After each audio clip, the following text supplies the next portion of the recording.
For years, the UAE has presented itself as a key player in the Middle East, an economic powerhouse, a bridge between nations, a country that claims to support Palestinian rights. Yet, despite this image, its growing ties with Israel have raised serious questions. We've seen the normalization deals, the handshakes, the billion-dollar agreements, all while Israel continues its brutal occupation of Palestine.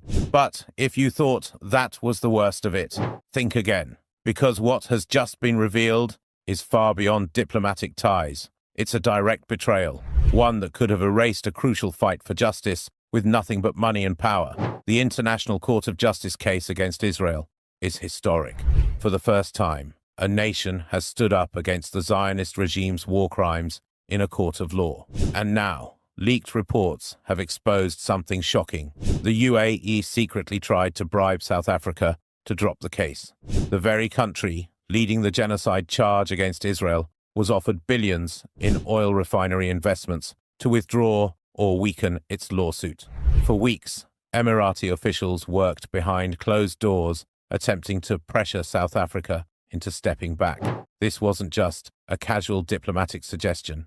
The UAE put billions on the table. They promised lucrative business deals, economic partnerships, and financial incentives that could reshape South Africa's economy. All they wanted in return was silence. They wanted South Africa, the one country with the courage to stand against Israel's crimes, to simply look away, to pretend that the mass killings, the destruction, the starvation of an entire population weren't happening, to let Israel walk free. And just imagine what would have happened if South Africa had agreed.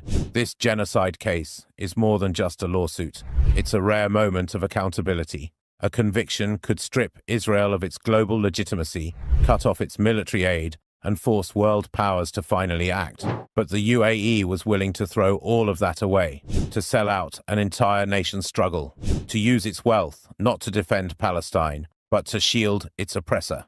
But South Africa refused. They didn't take the money, they didn't back down, and because of that, the case is still moving forward. But this revelation raises serious questions. Who else is working behind the scenes to protect Israel?